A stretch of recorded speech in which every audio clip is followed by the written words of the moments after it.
Cette question est légitime parce qu'on a eu en début de semaine ce mini-crack, on a eu cette reprise technique et là manifestement sur le CAC 40 et même hier soir en fin de séance aux États-Unis, ça ne tient pas pour l'instant. Donc d'où cette question, on se la pose, est-ce qu'un nouveau plongeon des indices boursiers, est-ce que c'est possible à court terme? On en parle avec Pierre Sabatier. Bonjour Pierre. Bonjour David.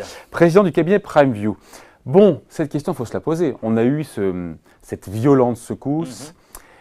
Et puis ça s'est repris un petit peu sur les marchés américains, mais hier soir on l'a vu, ça n'a pas tenu. Encore une fois, dans la dernière heure, ça s'est retourné. Là, le CAC 40, au moment où on se parle, c'est moins 0,7%. Le VIX s'est un peu calmé. Le trouillomètre des investisseurs qui était passé de 9 ou 15 à 50 est redescendu aux alentours de 30. Est-ce qu'on se dit que tout est rentré dans l'ordre ou il y a d'autres mini-cracks possibles qui sont imaginables? On n'est pas là pour se faire peur, mais dans les prochains jours, parce que comme une secousse... On peut avoir des répliques, voilà. Ben, vous savez, voilà, je vais vous répondre tout simplement. Ça fait longtemps déjà qu'on n'avait pas eu de correction sensible.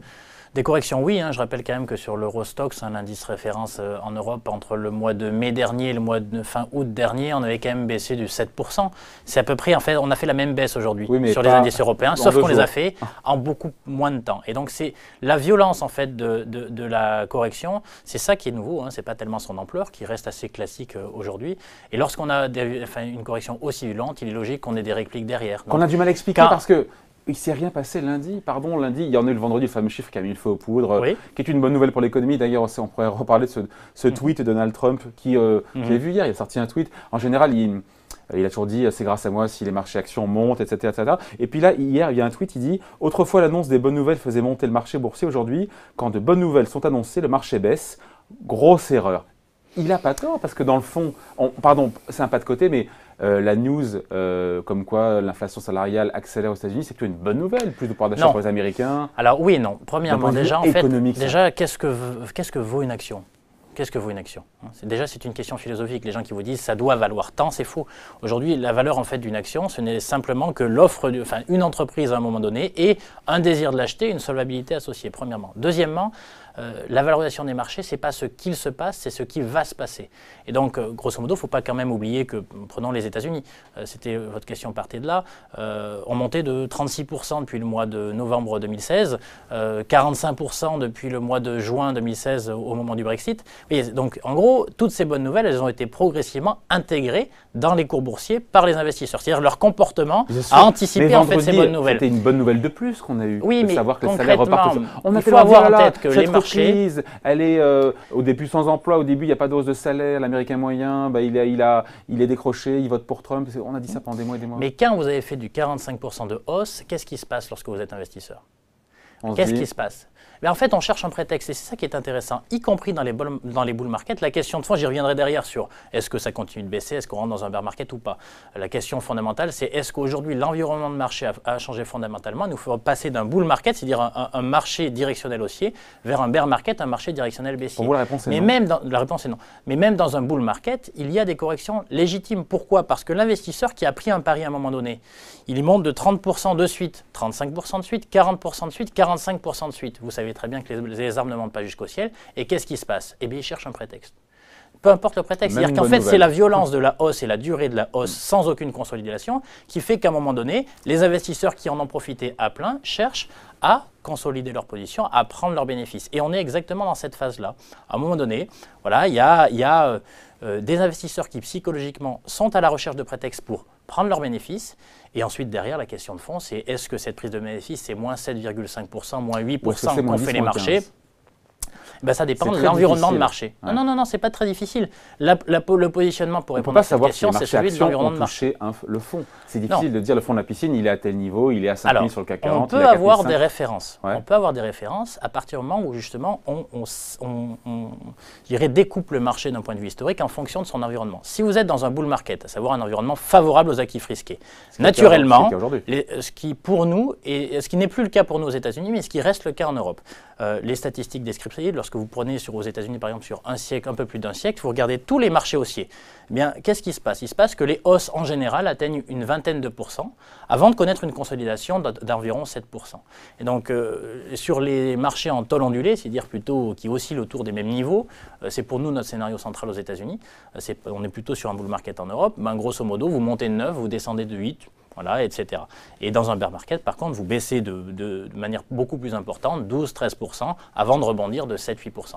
Donc la question de fond, c'est dans quel environnement de marché nous trouvons-nous? Pour nous, aujourd'hui, les investisseurs surestiment les tensions inflationnistes qu'on voit actuellement. C'est-à-dire qu'ils font d'un point statistique une tendance. Certes, on voit une petite résurgence de l'inflation, mais selon nous, elle n'est pas durable. Elle est d'origine conjoncturelle et elle va se tasser derrière. Pourquoi ? Pour une raison assez structurelle, c'est que dans des économies, dans des pays matures, dans des économies qui vieillissent, il faut avoir en tête, premièrement, que lorsque vous êtes dans une population vieillissante, les gens qui sortent du marché du travail sont remplacés par des jeunes qui sont beaucoup moins payés. Donc en fait, il y a un effet de vase communicant. Vous sortez des gens très bien payés, vous faites rentrer des gens moins bien payés, et grosso modo, vous avez une balance qui va être plutôt qui va être non inflationniste au niveau des salaires. Deuxièmement, la numérisation, formidable révolution, mais ça fait casser les barrières à l'entrée et grosso modo, ça aussi, ça entraîne, je dirais, des pressions déflationnistes sur les prix. Donc vous avez des raisons structurelles au fait qu'il n'y ait pas d'inflation salariale disent qu'on a durable. sous-estimé les gains de productivité liés aux nouvelles technologies et qu'aujourd'hui, finalement, si on les a sous-estimés, justement, il y a plus de gains de productivité, donc il y a plus de salaire. Non, mais pas du tout. Le gain de productivité, vous pouvez avoir des gains de productivité qui sont bien sûr, et ça s'appelle des profits. Et c'est ce qu'on voit depuis une quinzaine d'années. Et donc, pour qu'il y ait ce changement-là, il faudrait qu'il y ait un rapport de force favorable pour les salariés.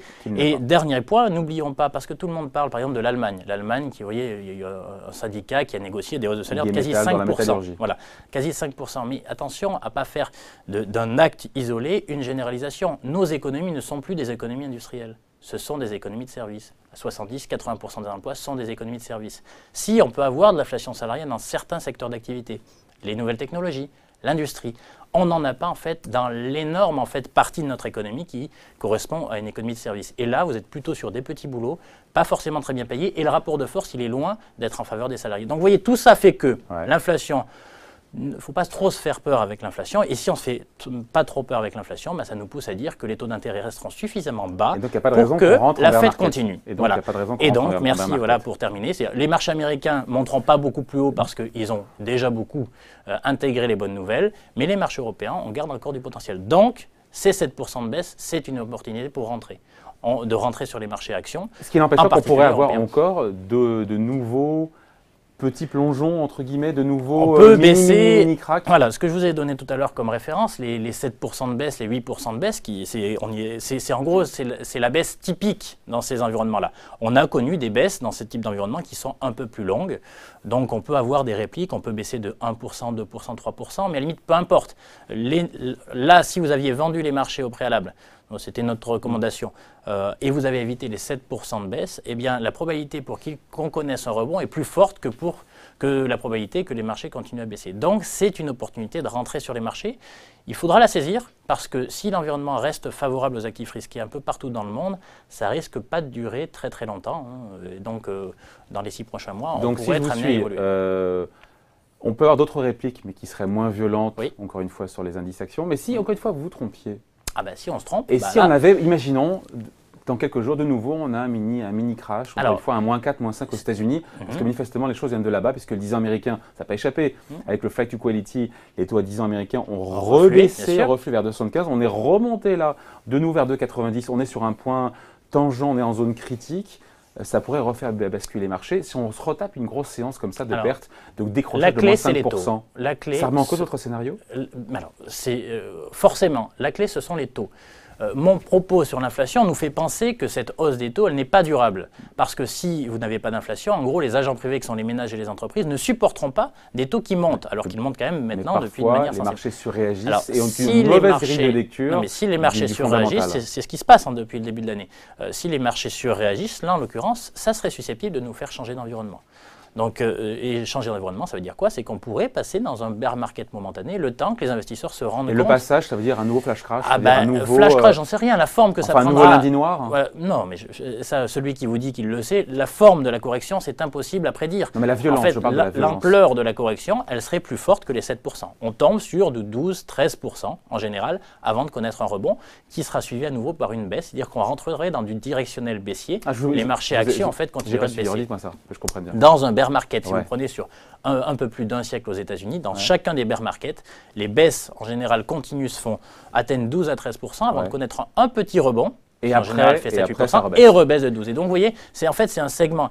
En gros, il y a ceux qui vous disent on achète maintenant et on se reparle dans 3 ans lorsque les marchés remontent. En fait, ce n'est pas vraiment ça, les marchés actions. Donc, les mouvements ne font jamais en ligne droite. Et quel que soit l'environnement de marché, ce qui compte, c'est en fait ajuster le timing. Ajuster le timing. Donc, aujourd'hui, notre c'est un point d'entrée central sur les marchés actions, même si on peut encore avoir quelques petites secousses, pas aussi violentes que celles du début de semaine aux États-Unis. Ça l'est partout, hein, d'ailleurs. Ça l'est en Europe, ça l'est aux États-Unis et ça l'est au Japon. Voilà, tout ça tient, sauf si on s'excitait un petit peu sur les taux longs américains avec une déclaration malheureuse. D'ailleurs, tout ça est arrivé, c'est quand même intéressant, coïncidence ou pas, le décrochage de lundi arrive le jour où Jérôme Powell prend les clés de la maison de la Fed. C'est pas une coïncidence, c'est un test, c'est évident. C'est-à-dire que les investisseurs... Il y a une pression énorme, le mec, sur ses épaules. Ça, c'est sûr, mais les investisseurs veulent une réponse. En gros, est-ce que la Fed continuera d'être l'assurance de risque des marchés ou non? Si effectivement on a une réaction qui est un peu timide ou pas au niveau de ce qu'attendaient les investisseurs, là pour le coup on pourrait être amené à changer vraiment notre fusil d'épaule et alors qu'on reste sur des allocations assez agressives, à savoir plutôt favorables aux actifs risqués, même si on n'est pas très inquiet sur l'obligataire, mais plutôt favorables aux actifs risqués, si il était amené à décevoir, concrètement là on pourrait changer notre fusil d'épaule avec des allocations beaucoup plus défensives et qui forcément ne feront plus la part belle aux actifs risqués. Et au-delà de ça, juste on termine là-dessus, sur la volatilité, il faut admettre que c'est terminé, les zones de basse, les petites séances comme ça, moins 0,3%, plus 0,4%, c'est terminé. Mais qui peut vous le dire? C'est une séance de base. Non, un changement de paradigme. Mais non, non, parce qu'il y a peut-être ou peut-être pas. C'est comme dans la vie, il y a des cycles, vous savez bien qu'il y a des cycles, on a eu des cycles pendant très longtemps, une phase très longue de volatilité faible. On a ce pic, ce coup de stress, on est monté à 50. Ce qui rappelle comme des souvenirs qui ne sont pas très agréables. Oui. Et puis voilà, est-ce qu'on revient vers des niveaux normaux? Quelque part, ce sont des niveaux qui sont normaux d'ailleurs, de volatilité. Mais je ne crois pas. Aujourd'hui, en fait, l'absence de volatilité, c'est essentiellement parce que les marchés sont administrés.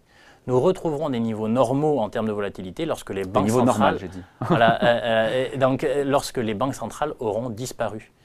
Lorsque les actions des banques centrales en fait auront disparu. Donc ça veut dire pour l'instant, ce n'est pas le cas. Nous rappelons quand même que Banque centrale européenne, 30 milliards d'euros par mois, Banque centrale japonaise, Banque centrale japonaise, en fait, encore dans des proportions colossales, on est entre 70 et 90 milliards de dollars par mois. Donc on est toujours sur des marchés alimentés par de la surliquidité. On n'est pas encore au temps de la désépargne où tout le monde est en train de fermer boutique et on va assécher les marchés. Ce n'est pas le cas.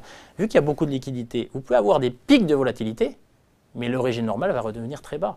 Pour qu'il redevienne plus élevé... sa moyenne historique, à savoir 20%. Mais j'en sais rien, 20%, non probablement plus bas. Plus bas parce que nous sommes sur des marchés où il y a trop d'épargne. Et vu qu'il y a trop d'épargne, il faut bien que l'argent ait quelque part. Parfois, on se fait peur, ça expose. Ça veut dire quoi qu'on a trop d'épargne? Trop d'épargne, ça veut dire tout simplement, il y a beaucoup d'argent à investir et il faut bien investir quelque part. Quand votre métier, c'est d'investir des proportions colossales. Parlez-vous? Non, mais les banques centrales, déjà, alors, on n'aura pas le temps en fait, de détailler en fait, le patrimoine net de chacun de nos continents, mais juste un chiffre.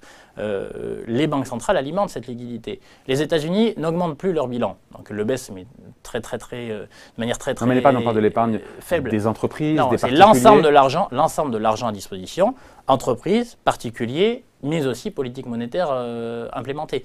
Et donc il faut avoir en tête que ces 30 milliards d'euros par mois injectés par la Banque centrale européenne, il faut bien qu'ils aillent s'investir quelque part. Et donc derrière en face, c'est le rapport entre l'offre et la demande. Vous avez une offre de papier, donc c'est-à-dire un nombre d'actions, un nombre d'obligations qui est en quantité limitée, et vous avez une épargne très importante à investir. Parfois baisse aux États-Unis avec les rachats d'actions. Bien sûr, et donc on a tendance en fait à faire diminuer face à de l'argent à investir qui ne cesse d'augmenter. Concrètement, peu d'offres. Beaucoup de demandes d'investissement, ça fait quoi? Ça fait tout monter. Et c'est pour ça qu'on est dans de l'administration de prix depuis pas mal de temps. Pour que ça change véritablement et qu'on rentre en bear market, il faut qu'il y ait une inversion de cette tendance. Il faudrait qu'il y ait moins d'épargne, moins d'argent disponible pour les marchés financiers. Aujourd'hui, pour des raisons structurelles notamment, et en plus grâce aux banques centrales, on n'est pas encore dans ce scénario-là. Donc on peut avoir des stress momentanés, les gens prennent conscience que ça ne durera pas éternellement, mais pour nous, ce n'est pas encore grand soir. Qui n'aurait pas pour le moment. Pas pour le moment. Oui, sauf si on a de nouveau un gros décrochage. Et là, pour le coup, on vous réinvite, on en discute. Avec plaisir. Merci à vous, merci pour ces commentaires. Pierre Sabatier, président du cabinet PrimeView. Merci. Merci David.